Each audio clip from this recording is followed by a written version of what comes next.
Bienvenue à vous au MAC des Sports, dont voici le sommaire. Vous aurez droit à l'aïkido, le football et le handball. Vous aviez maintenant l'habitude de les voir souvent sur ce plateau, Marvin Sandé et Achille Zikutoto, pour la partie débat. Une petite pause, on se retrouve dans quelques instants. La Fédération congolaise d'aïkido a organisé en mémoire du maître Adamo Yaya, il y a quelques jours, un stage de renforcement des capacités et passage des grades pour les pratiquants. Plus d'explications dans ce reportage. Dans le but d'honorer la mémoire de maître Adamo Yaya, la Fédération congolaise d'aïkido a organisé un stage de renforcement des capacités des maîtres encadreurs des clubs de Brazzaville du 13 au 17 mars et le passage des grades de dojo le vert. Pendant 6 jours, les pratiquants ont été à l'école du savoir auprès du directeur technique national, maître Diane, qui leur a instruit dans plusieurs domaines. La priorité est donnée au renforcement de capacités, l'élévation du niveau des maîtres d'aïkido et des jeunes qui pratiquent l'aïkido. On va essayer d'élever le niveau, le côté physique des élèves. Les dames sont à l'image des hommes. Une formation de renforcement des capacités qui a permis le passage des grades à certains pratiquants. L'aïkido nous apprend l'humilité, donc se rabaisser. En tout cas, c'est l'idée phare de notre art martial. Voilà pourquoi je pense que beaucoup de choses pourront changer en moi, comme le comportement et tout ça. Donc, je pense, avec cette pratique que nous avons, je vais continuer toujours à enseigner, dire avec tout ce que j'ai pu concrétiser aujourd'hui. En tout cas, je suis ravi que je puisse continuer encore sur ce chemin. Depuis longtemps, j'ai commencé. Et ce qui me poussait à travailler, c'était de la motivation, du courage. Il y avait des fois où j'avais envie de rester à la maison, de venir. Mais grâce au sacrifice, je suis passée premier dan d'aïkido. Je ressens de la joie, de la confiance et du courage. Les pratiquants à ce stage de renforcement des capacités ont reçu des certificats de fin de formation et ceintures pour ceux qui ont changé de dan. Ces derniers pourront ensuite aller enseigner avec assurance les nouvelles techniques apprises à leurs élèves. Les disciplines sœurs invitées lors de la clôture de cette formation, comme le close combat et le kyokushin, ont fait des démonstrations de leur discipline. Changeons de sujet pour parler cette fois-ci handball. Les lampions du tournoi de mise en jambe se sont éteints le dimanche au gymnase Nicole Auba. La finale en hommes a été remportée par BMC face à CF Gesso 27-24 et chez les dames, c'est As Otoo a battu la DGSP 23-17. Les détails de ces finales dans ce reportage. Les lampions du tournoi de mise en jambe de handball départemental de Brazzaville se sont éteints le dimanche 23 mars au gymnase de Nicole Auba. Chez les hommes, c'est BMC qui a remporté la finale face à FC Gisso. Ce tournoi, c'est comme le nom le dit, c'est un tournoi amical de mise en jambe. La raison pourquoi on l'a organisé et joué, elle existe. Ça veut dire qu'on voit les petites failles qui nous manquent encore dans le jeu, ça c'est l'essentiel. Tout d'abord, je dois féliciter à l'équipe de la BMC qui a très bien géré le match, qui a bien commencé le match. Mes joueurs ont eu plus peur, je ne sais pas au début, c'est comme s'ils avaient le trac. C'est les jeunes joueurs un peu qui étaient effrayés, mais c'est rien de grave. Chez les dames, les férus du handball ont eu droit à une finale âprement disputée ou à la mi-temps.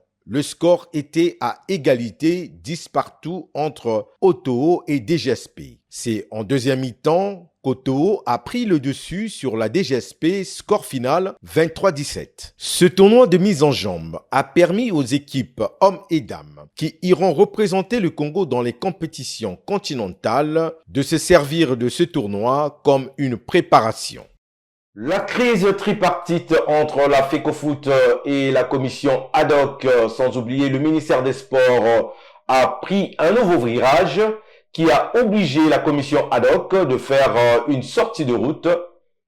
Suivez ce reportage dans les détails. Ce siège de la Fédération congolaise de football, occupé depuis 6 mois par la commission ad hoc, est désert ce matin du 21 mars 2025. Comme annoncé par certains médias en ligne et quelques lanceurs d'alerte, les membres de la commission ad hoc ont libéré les locaux de la FECOFOOT. Sur place, notre équipe est informée de la présence d'un huissier de justice qui serait venu faire l'inventaire des biens de la FECOFOOT avant la remise imminente des lieux au COMEX dirigé par Guy Blaise Mayolas. Nous nous rendons ensuite autour du stade Alphonse Massamba Déba où des dirigeants de clubs nous attendent à notre demande. Après 9 mois d'imbroglio dû à la révocation du COMEX de la FECOFOOT et la prise en otage du football congolais par la commission ad hoc, c'est le sentiment de soulagement qui prédomine. C'est un grand soulagement et un apaisement parce que nous, au niveau du football, nous qui dirigeons ces jeunes footballeurs, nous étions un peu en souffrance. Et comme le ministre a écrit, a instruit que la commission ad hoc libère la FECOFOOT, ça ne peut que nous réjouir, nous soulager et nous le remercions. Par rapport à tout ce que nous avons enduré, que les sportifs congolais ont enduré, moi je pense que c'est déjà un point positif pour qu'on revienne à la normale. Le ballon doit désormais rouler, mais avec des compétitions organisées par la Ligue nationale de football et les ligues départementales, en harmonie avec les normes qui régissent le football en République du Congo. Donc il est grand temps que chacun cherche à se mirer pour qu'on revienne à la normale, faire un championnat là où c'est reconnu en vue de tous, quoi, que de faire ce que nous sommes en train de faire là. Je pense que chacun prenne conscience qu'on ne revient plus, qu'on revêt plus ce que nous avons vécu là. Selon moi, les choses doivent être revues parce que ceux qui étaient sur place aujourd'hui, ça a démontré qu'ils n'avaient pas la juridiction d'organiser ces compétitions.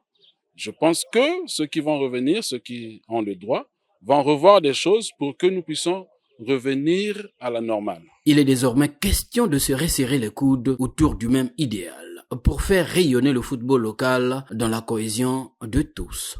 Ce n'est pas la victoire d'un camp, un clan ou un camp, non. C'est le football qui gagne dans tout cela. C'est la famille footballistique congolaise qui a gagné. Il n'y a pas de perdant. Ce que je peux rapporter, c'est que c'est des institutions, peu importe ce que vous voulez, doivent travailler ensemble. Peu importe ce que nous doivent travailler ensemble. Et pour qu'on travaille ensemble, pour que les choses marchent, nous devons être un. D'ici là, le comité exécutif de la FECOFOOT devra regagner son siège. Tout de même, une question reste pendante. Retrouvera-t-il l'ensemble des biens laissés au moment de son départ forcé? On rappelle, la FECOFOOT abrite aussi le siège régional de la FIFA et celui de l'Union des fédérations de football d'Afrique centrale UNIFAC, où le Congo gérait la présidence avant cette crise. Alors, monsieur, une petite réaction à Chidiku Toto par rapport à ce reportage qui a permis un peu au public de connaître lorsque s'est fait cet inventaire du côté de la Fédération congolaise de football, de la part du ministère des Sports. Alors, quelle réaction tu as par rapport à ce reportage? Mais d'abord, Francis, c'est un reportage que nous avons tourné pour donner suite à la note du ministre en charge des sports, Hugues Ngwelondele, qui avait mis à la place publique cette note qui demandait à la commission ad hoc de libérer le siège de la FECOFOOT, et dans la même note, il appelait aussi son collègue de l'intérieur de lever justement l'interdiction sur le site du centre technique digné appartenant à la Fédération congolaise de football. Ce sont là deux des conditions pour le retour à la normale de la situation du football. Et donc, nous sommes allés à la Fédération congolaise de football au siège, donc pour nous rendre compte si effectivement la commission ad hoc était partie des lieux. C'est ce que nous avons constaté, comme les téléspectateurs ont vu dans ce reportage. Et en même temps, comme le siège était fermé, mais nous avons finalement constaté qu'il était ouvert, le portail était ouvert. Nous avons trouvé des personnes, nous n'avons pas voulu leur filmer, mais ils ont été de bonne foi à nous expliquer que nous ne pouvions pas entrer dans l'enceinte du siège de la Fédération congolaise de football parce qu'un inventaire se faisait au cours de l'instant où nous sommes arrivés, nous sommes approchés de la fédération, que l'huissier de justice, donc mandaté par la commission ad hoc, était en train de faire un inventaire. Mais on a été un peu surpris. On pensait on devait nous dire que c'était deux huissiers, donc celui de la commission ad hoc et celui du comité exécutif. Mais qu'à cela ne tienne, voilà un peu justement, c'est des procédures justement qui vont faire de sorte que une fois que le COMEX revient et puisse constater effectivement que voilà, il y a un travail d'inventaire qui a été fait, voilà ce qu'ils avaient laissé, si tout est là, si il y a des choses qui manquent. Voilà un peu, c'est dans cet esprit effectivement que... Alors, Marvin, selon vous, est-ce que la procédure n'a pas été un peu faussée, vu que cet inventaire a été réalisé sans l'huissier qui représentait le COMEX? Bon, avant d'abord de parler de procédure, Oui. moi j'aimerais quand même faire remarquer que l'inventaire en soi est une bonne chose, parce que c'est quand même l'un des signaux forts du retour à la normale des choses au niveau de la Fédération congolaise de football, avec le balayage de la commission ad hoc qui n'a apporté que tristesse et désolation au football congolais. Rappelons quand même que la commission ad hoc est restée aux affaires de septembre 2024 à mars 2025, et n'a laissé sur son sillage que, je dirais, des choses négatives. Donc aujourd'hui, avec cette volonté de remettre les choses sur le droit chemin, c'est un signe fort, comme je l'ai dit, avec l'inventaire. Mais quand on fait un inventaire, il doit avoir deux parties. Oui. Ceux-là qui sont partis, justement, la commission ad hoc représentée par son huissier, et puis de l'autre côté, le bureau qui a été, le comité exécutif qui a été restauré dans ses fonctions, devrait également avoir un représentant, parce qu'après, quand on fait un inventaire, ceux-là qui sont partis, ils savent ce qu'ils ont laissé. Exactement. Et ceux-là qui étaient partis avant savent aussi ce qu'ils avaient laissé. Donc, il doit quand même avoir, je dirais, cette confrontation-là pour savoir si réellement les choses se sont déroulées normalement, si le matériel qu'ils avaient laissé est toujours là, est toujours en place, et s'il y a manquement, tous ces détails-là pour tirer bien au clair les choses. Je crois que, comme vous l'avez dit, pour répondre maintenant à votre question, il y a quand même un peu vice de procédure, parce que les résultats qu'ils auront, auprès de qui ils iront les confronter auprès de personne. Et quand certainement les autres, quand ils vont arriver, ils vont faire aussi leur constat. Voilà, ils auront aussi à faire leur constat. En ce moment-là, je crois que il y aura un peu un vide quelque part. Mais qu'à cela ne tienne, je crois que le plus important, c'est pas ça. Le plus important, c'est que les choses se fassent normalement au niveau de notre fédération congolaise de football, que tout se passe dans la légalité. Pour le moment, je crois que faisons un peu fi de ces petits détails, pour que on soit vraiment concentré sur les objectifs les plus importants, la mission la plus importante de la Fédération congolaise de football. Alors, restons toujours dans le football, et parce que les choses se bousculent depuis la semaine dernière, ça va tellement vite qu'il y a plein d'informations qui arrivent. Alors, le secrétaire général de la Fédération congolaise de football était convoqué une première fois au ministère des Sports le jeudi matin pour la remise des clés des locaux du siège de la fédération, mais cela n'a pas été fait. Car il n'a pas été reçu par le directeur de cabinet, Monsieur Makaya. Alors, que pensez-vous? Est-ce qu'on ne veut pas peut-être imposer certaines conditions au COMEX avant de reprendre ses clés à Shizuku Toto?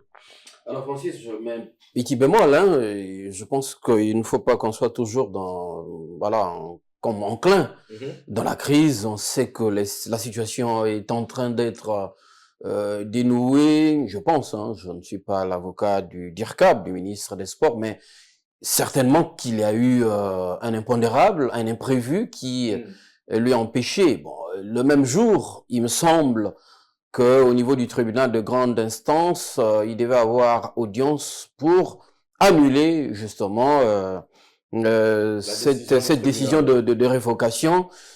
peut-être que l'audience ne s'est pas passée comme il se devait.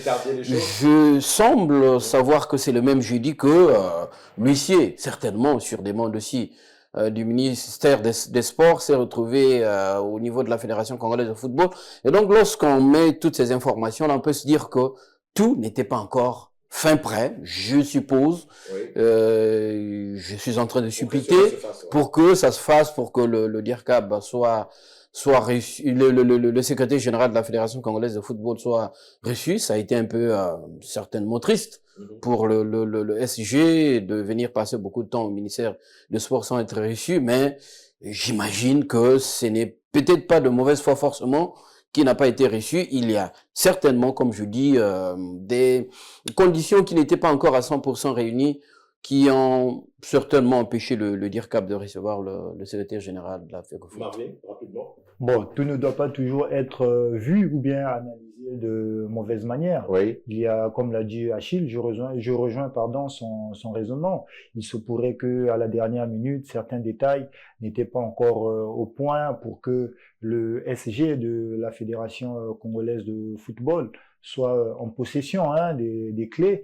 Donc, je crois que on doit quand même, comme je l'ai dit, analyser ça de façon dépassionnée parce que c'est des choses quand même qui arrivent. Une administration, parfois il y a des petits flottements, donc sans pour autant que ce soit l'expression manifeste de la volonté du DIRCAB, du ministre des Sports. Donc, je crois qu'on doit aller aussi doucement. Donc, ça ne sert à rien pas voilà, on va y arriver. Rien de s'enflammer pour ça. C'est vrai que il y a eu un manque de communication pour expliquer un peu aux gens ce qui s'est réellement passé. Donc, je crois que nos petites idées, on doit vraiment les canaliser. On doit garder notre mal en patience. Et ce qui est sûr, c'est que, en tout cas, une page est en train de s'ouvrir, parce que les choses sont en train de revenir à la normale. Donc, pour ça aussi, il faut vraiment beaucoup de patience, il faut beaucoup de maîtrise. Et nous pensons bien que ce qui s'est passé n'était qu'un petit flottement et que très vite, cette page vraiment sera oubliée. Justement, le jeudi, après ce jeudi, il y a eu tellement de publications au niveau du réseau social. Il y a eu donc un communiqué de la Fédération congolaise de football et le samedi, le ministère des Sports était obligé lui aussi de revenir sur les réseaux sociaux et a fait un communiqué de presse qui a d'ailleurs rassuré les gens, rassuré le public congolais, rassurer le football, les passionnés du football que la remise des clés sera faite ce lundi. Et d'ailleurs, avant d'aller un peu plus loin dans ce débat, nous allons d'abord suivre cet élément.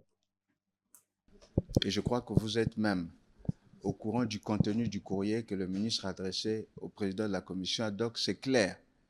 Demander d'engager la démarche auprès du tribunal de grande instance afin de se dessaisir de toutes. Voilà. Et toute autre action à mener. Et demander aussi que les clés soient remises. Et les clés sont à votre disposition, monsieur. Le constat, les deux huissiers peuvent se retrouver pour constater que ce qui est également constaté dans le procès verbal est conforme. Et après, vous serez avec le ministère pour regarder toutes les autres préoccupations si elles ne sont pas réglées comme vous le souhaitez. On ne peut pas faire un constat de manière unilatérale. Un constat, ça se fait de manière contradictoire. Donc, vous nous proposez un procès verbal de constat? Non, je suis désolé. Et je propose que ces clés demeurent entre les mains de l'huissier, le vôtre, et voilà, c'est tout. Voilà. Moi, je vous ai déjà dit, j'ai pas de commentaires à faire. Vous avez assisté à l'échange des clés tout à l'heure. Nous avons dit, les deux huissiers sont en train de travailler ensemble. Il y a un procès verbal qui va être dressé. Et puis la suite, vous la saurez. Voilà. Pour l'instant, elles vont rester là entre les deux huissiers. Voilà. Le temps que les procédures au niveau des juridictions soient rapportées. Une fois que, voilà, c'est tout. Merci. Nous voilà donc de retour sur ce plateau. Alors Achille Zikutoto, tu étais présent lors de cette rencontre entre les membres de la Fédération congolaise de football et le ministère des Sports. Alors comment tu réagis par rapport à ce que tu viens de voir sur cet élément où le directeur de cabinet et le chargé de communication de la FECOFOOT essaie de se mettre d'accord sur le refus justement de la FECOFOOT de reprendre ses clés? Alors Francis Dadé, c'est de la contradiction que j'ai eu la lumière. Oui. On a constaté que la volonté du ministère de Sport pour faire avancer justement cette crise, ou disons de voir le dénouement de cette crise, était de remettre les clés du siège de la Fédération congolaise de football au président Malalou, un des vice-présidents, donc comme tu as dit, du COMEX. Mais nous ne sommes pas censés dire qui a tort, qui a raison. Oui. Ce qui est vrai, c'est que dans l'interprétation, ce que nous pouvons dire, c'est que j'estime, hein, ça je suis dans mes supputations, j'estime que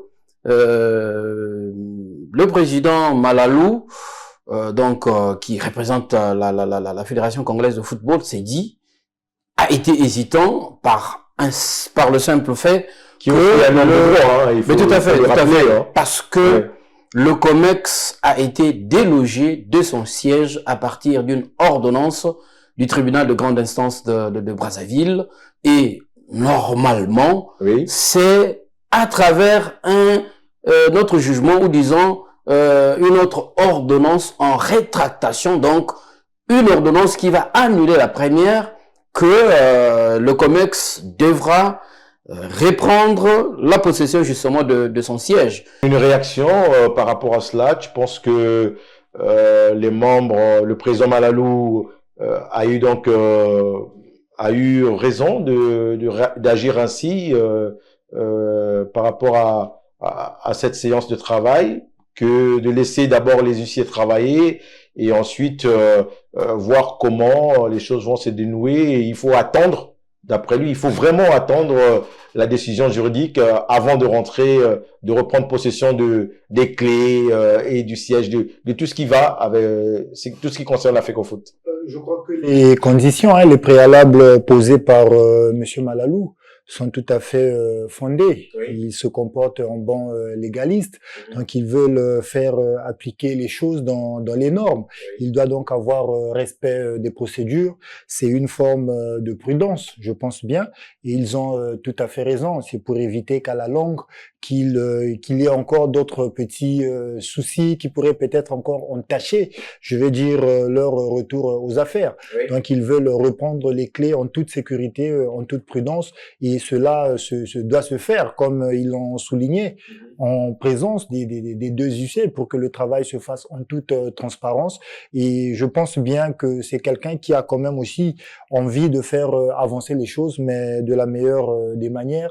Donc nous savons bien que tout le temps perdu au football congolais n'a profité à personne, parce que nous n'avons eu que des conséquences sur, disons, pendant que la commission ad hoc était aux affaires par entêtement. On va pas revenir là-dessus. Je suis bien conscient qu'il n'a aucun intérêt, comme je l'ai dit, à faire perdre du temps à la bonne marche des choses, mais c'est la prudence, je crois, qui impose cette démarche. On ne doit pas lui en vouloir, bien au contraire, du côté du ministère des Sports, qui a aussi cette volonté de faire avancer les choses, devrait quand même faire certaines concessions, parce que ce sont ces concessions. Voilà, je crois qu'il ne demande rien de grave, c'est pas compliqué. Alors, monsieur, on parle là du retour du COMEX aux affaires. Si cela se fait, sûrement, ça va se faire dans quelques jours. Maintenant, la question que j'aimerais vous poser, une fois que le COMEX revient aux affaires, que doit faire Guy Blaise Mayolas, le président de la Fédération congolaise de football, après la reprise de ce siège? Alors Francis Dadé, malheureusement, le comité exécutif ne pourra pas rattraper le temps perdu. Mais ce qui, à mon avis, il doit faire en priorité, c'est déjà de réunifier, parce que, qu'on ne le cache pas, cette crise a mis encore beaucoup de dissensions qui existaient déjà, justement, dans les milieux du football. C'est de ramener tout le monde sur la même table, de discuter franchement avec les uns et les autres. Ça ne dépend pas de moi, mais je pense que le président Mayolas, il est possible, en grand homme qu'il a, de prendre la hauteur, et puis, si possible, de faire des concessions. simplement une façon de montrer aux yeux au-dessus de tout le monde qu'il est le président de la Fédération congolaise de football, pas le président des clubs qui lui accompagnaient pendant cette période de crise. C'est comme quand nous avons les élections ici, vous suivez bien les premiers discours des présidents, notamment le président Sassou, c'est de dire « je suis le président de tous les Congolais ». Et donc, déjà d'impulser cette volonté de faire, et ensuite je pense, de ne pas voir forcément tout ce qui s'est passé, je ne lui demande pas d'oublier, mais de se dire, quelles que soient nos dissensions, nous devons travailler en harmonie. Un complément par rapport à tout ce qu'a dit Achille, que doit faire Guy Bleuze-Mavelas, selon toi, dès qu'il revient aux affaires? Le plus important déjà, c'est qu'il sache qu'il est là en fait pour faire avancer le football congolais en le faisant fonctionner de la meilleure manière. Et faire fonctionner le football congolais, c'est s'entourer des personnes ressources, mais aussi, il doit savoir, comme l'a dit Achille, le football pour lequel il œuvre, c'est un sport d'unité, d'unification. Donc c'est vrai qu'il y a eu des conflits, qu'il y a eu des malentendus durant cette période de crise avec la commission ad hoc. Certainement, il a pu quand même identifier certains de ses ennemis, sinon de ses détracteurs. Donc, point besoin de faire la chasse aux sorcières, parce que ça, c'est ce qui viendrait peut-être encore, rendre un peu chaotique la situation de notre football. Donc, il est là pour faire avancer les choses. Et c'est vrai on a déjà perdu assez de temps, 9 mois, le comité exécutif qui aura beaucoup de choses à rattraper. Donc, l'essentiel serait d'être focus sur ce qu'il y a de plus important. En tout cas, remettre le Congo sur la bonne direction, le Congo du football. Donc, voir un peu ce que l'on pourra faire pour remettre les clubs au niveau du championnat. Et puis, pour les sanctions, c'est vrai qu'elles seront levées, mais là aussi, ça va nécessiter une certaine diligence, une certaine diplomatie pour que très vite, en tout cas, le Congo revienne à sa place. Et moi, le message le plus important, hormis ce que j'ai peut-être évoqué, que je vais adresser à l'endroit de M. Mavelas, c'est vrai qu'il n'est pas exempt de tout reproche, mais il doit travailler en toute logique, en toute sincérité, dans le droit chemin. Donc, il doit poser des actes nobles et ne pas faire des choses pour donner raison à ceux qui l'ont toujours accusé de concentrer tout ce pouvoir autour de lui et d'être vraiment très, on va dire, dur, mais alors qu'il faut être dur pour des bonnes raisons, pour des bonnes causes. Donc, il faut travailler avec tout le monde dans la transparence et dans le respect des textes. Alors, on ne peut pas faire fi de cela parce que ça prend aussi de l'ampleur un peu sur les réseaux sociaux, certaines informations qui circulent, qui l'accusent, lui, justement, M. Mavelas, de détournement de fonds de la FIFA, qui plane sur lui par rapport à certains cachets d'entreprises qui circulent un peu sur le net, qu'il a utilisé pour justement essayer de détourner des fonds. Vous, quand vous avez pris connaissance de ces informations, parce que je sais que vous allez au bout des choses, vous faites des recherches pour savoir exactement ce qu'il en est, vous analysez ça comment, Achille Zikototo? D'abord, première chose, lors de notre dernière émission, on a suivi Manka. Monsieur Manka, c'est comme ça qu'il appelle. C'est lui qui gérait la commission ad hoc dernièrement. Mais je suis pas à lancer des poursuites au niveau d'une juridiction de Brazzaville pour détournement, etc., etc. La Fédération congolaise de football avait répondu que ce sont des chèques qui ont été émis, qui ont été audités pour une partie, et la dernière partie, la dernière partie des factures, ou on va dire comme ça, des chèques, ne l'était pas encore parce que il y a eu cette crise-là. Ça devait être audité en fin de saison 2024. Et ensuite, il y a eu cette histoire où on a mis sur une feuille beaucoup de cachets. Bon, je ne sais pas. Je ne sais pas ça signifie quoi. j'ai dit, j'ai 20 cachets, j'ai main. Bon, je pense que ça trahit un peu l'intention des personnes qui ont cacheté tous ces cachets sur une même feuille. Et puis, ce qui intrigue, c'est que ce ne sont pas des cachets qui sont sur des chèques. En tout cas, messieurs, merci d'avoir été là pour cette nouvelle émission. Et nous allons nous retrouver prochainement. Mais entre-temps, on reste vigilant pour suivre un peu le déroulement de la suite de cette affaire. Mesdames et messieurs, c'est donc par là que nous mettons fin à cette émission. Merci de nous avoir suivis et bonne suite au programme avec Vox TV. Au revoir.